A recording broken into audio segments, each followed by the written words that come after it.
Awesome. Thanks, guys. Thanks for joining. As Kelly mentioned, I'm the VP of Finance here at Mercury. I was actually the first finance hire at Mercury, and it was my second time being the first finance hire. As the finance hire, you hear a lot of horror stories about joining a startup and finding out that the founder is actually running out of cash in 3 to 6 months, and like the founder has no idea. So I always kind of like to think about, hey, what are the things that I would want to tell a friend who is becoming a founder and a CEO? What are some of the things that they could do properly? I think you come to these conferences, there's usually a lot of topics about how to raise money, about how to network with VCs or like interesting metrics that you go track, but not a lot of content in terms of how do you go manage cash well after you've done the fundraise? How do you actually get to a place where you have the right level of data and the right setup so that you can start applying good financial frameworks and so on? So we'll be spending a bit of time talking about that. I'm sure you all are aware of like Maslow's hierarchy of needs. So you got to think about shelter and food and how those things lead to self-actualization, right? I think when we talk about finances and setting up a finance stack for your startup, a lot of it doesn't require a CPA or a CFA or an MBA or whatever acronym you want to choose. A lot of it comes down to kind of doing the right groundwork well and thinking about how all of these things interlock so that you could be set up in a position to really run your company finances successfully. So at the bottom of the pyramid, these are sets of just operational things that you cannot screw up. I'll go into more detail on all of these in a bit. The second level is really being thoughtful about how you build up the different systems and processes for how you run your finance practice and also how you make sets of all the different business data that you have coming through your startup. And then third, if you could do those first two layers well, is how you actually can be more strategic with how you manage your cash and make sure you're investing in the right things. Cool. So the foundational stuff, I think if you all are employing people or, are actually running a business, some of this might seem really obvious, but I want to make sure we're covering our bases. If you are a startup founder, maybe it's just you and a co-founder kind of bootstrapping it and like just jamming along in your parents' apartment. Hopefully not. But, once you actually do get to a place where you are employing people, you really want to be thoughtful about not screwing that part up. You want to make sure that you're paying your employees in a compliant manner, that they could depend on a paycheck and so on. The responsibility starts shifting a little bit. The second thing to take care of on the operational side is making sure that you have a good process for how you work with vendors and how you pay with vendors, right? You don't want to be the startup that had their service shut off because you didn't pay your AWS bill and so on. On the opposite side, you also want to make sure that you're thinking about how you get paid by customers as well.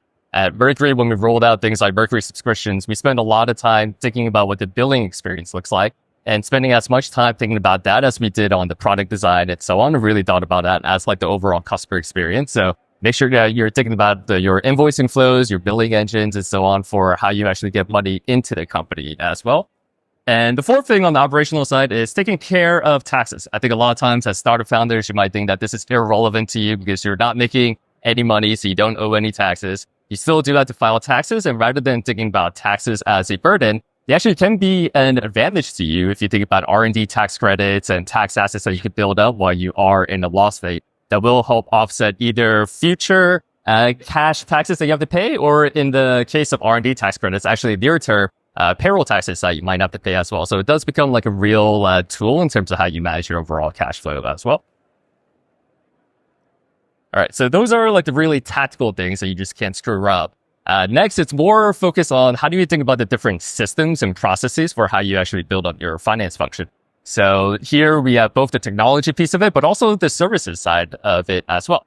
On the technology side, there are different vendors like bank accounts, accounting software, payroll and HR software, or maybe different payment types of tools that you do need to go use. Rather than just thinking about individual decisions on the purchasing side, you also want to think about how all of your different tools connect together and the way that they actually integrate over time as well. This means that you can spend less time in chasing down different data or trying to close your books, and will ensure that you have more time to spend on your business and focused on product.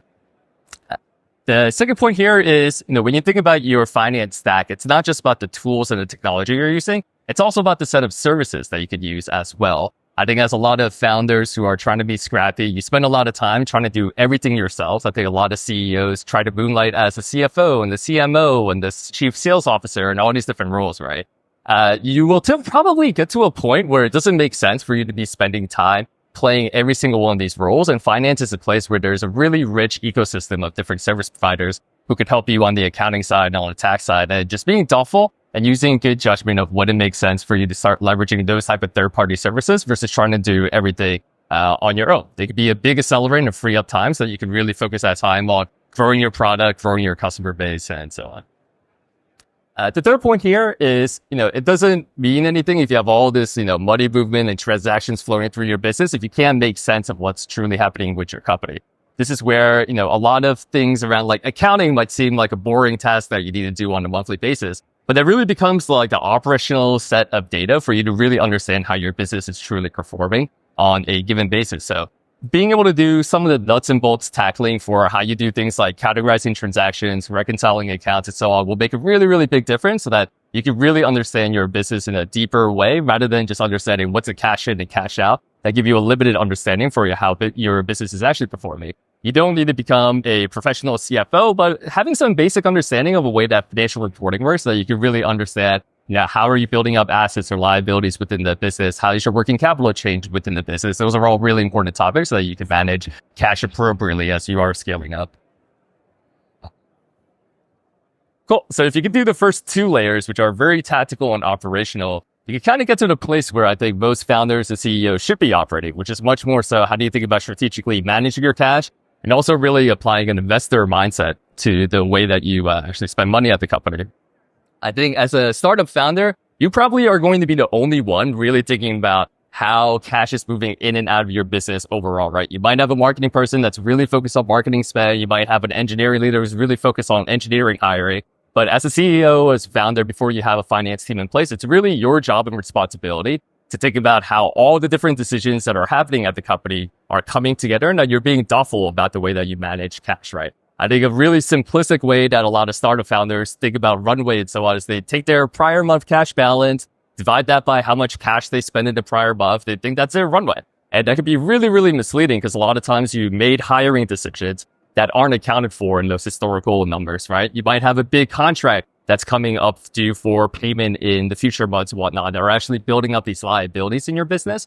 And by taking like a short-sighted, very like cash-based point of view, you actually aren't really understanding the cash flow dynamics of your business, right? This is also really dependent on the business model that you might be operating. If you're an e-commerce company, there are big cash outlays that come with generating revenue in terms of buying inventory and purchasing advertising content and so on, right? While if you're a SaaS company, maybe you could actually afford to invest more heavily because you're charging up front for annual contracts and so on, where you have a lot more cash flowing into the business that wouldn't be reflected accurately if you were purely just looking at your P&L statements on a cash basis.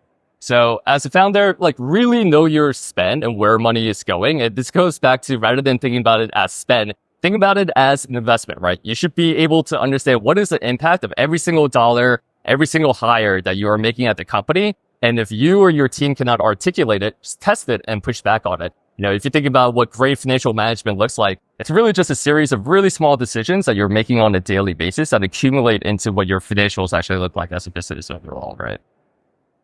On the second thing, my point is, get comfortable making trade-offs. I think, our VP of marketing actually had a great quote where you could do anything, but you can't do everything, right? I think as a lot of times as founders, you're making a bunch of micro decisions, maybe a dozen decisions on a daily basis or a weekly basis. And on the individual basis, a lot of these decisions might seem right? Like, hey, that hire makes sense. We should probably pay more comp. Maybe we'll give a discount on this customer contract and so on. But as a founder, it's really up to you to think about how do all these individual decisions really compound and impact your financial state of the business. So really think about the trade-offs that you want to make and get good at prioritizing. You can't do everything, even if everything seems to make sense. So really have a good lens for what's most impactful for moving your business forward. And really understand how these different decisions that you do make start layering on top of each other. This is where a really simple forecast model can help, which sounds kind of scary working in Excel, but being able to do, some of these like tool-based work will really pay dividends in terms of how you can be proactive in terms of managing your company's finances. The last thing is really thinking about nailing your milestones. A lot of times people think about financial management as a separate lane compared to maybe some of the product and growth goals that you're really looking to drive, but you really should be thinking about cash as the fuel to reach those different milestones that you want to do. And you don't want to be left guessing if you'll have enough cash or resources left in the tank to actually reach the product or growth milestones that you want to hit for you to be able to, maybe do that next fundraise or maybe like get to the point of profitability and so on. So, if you think about an analogy, right, there are refueling stops in terms of capital raises that you want to do, whether that's VC money or maybe a debt raise and so on. You don't want to run your car like to absolute empty, and plan for that because you might run into hills along the way or you might run into like unexpected detours. You really want to manage your cash in a way that accounts for, hey, maybe you aren't going to close that big contract or so on.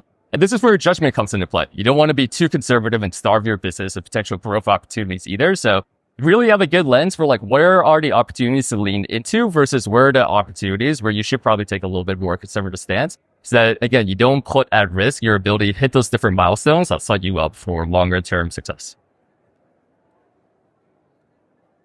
This is really kind of the closing thought. The goal again, as founders and CEOs is not to become finance experts, right? We don't want you all to become like CFOs, mostly because that's probably not the best use of your time if you think about building and growing up a startup. But you also don't want to be flying blind, and you also want to make sure your company truly is operating. You're taking care of your employees, your customers, and your vendors as well. So really think about, again, not thinking about finance as a chore or something that you have to worry about when you feel like you're running out of cash, but build good hygiene around it. None of this is rocket science. It's usually pretty easy to do, but it does require a certain level of discipline for you to make sure that you are managing your cash overall appropriately.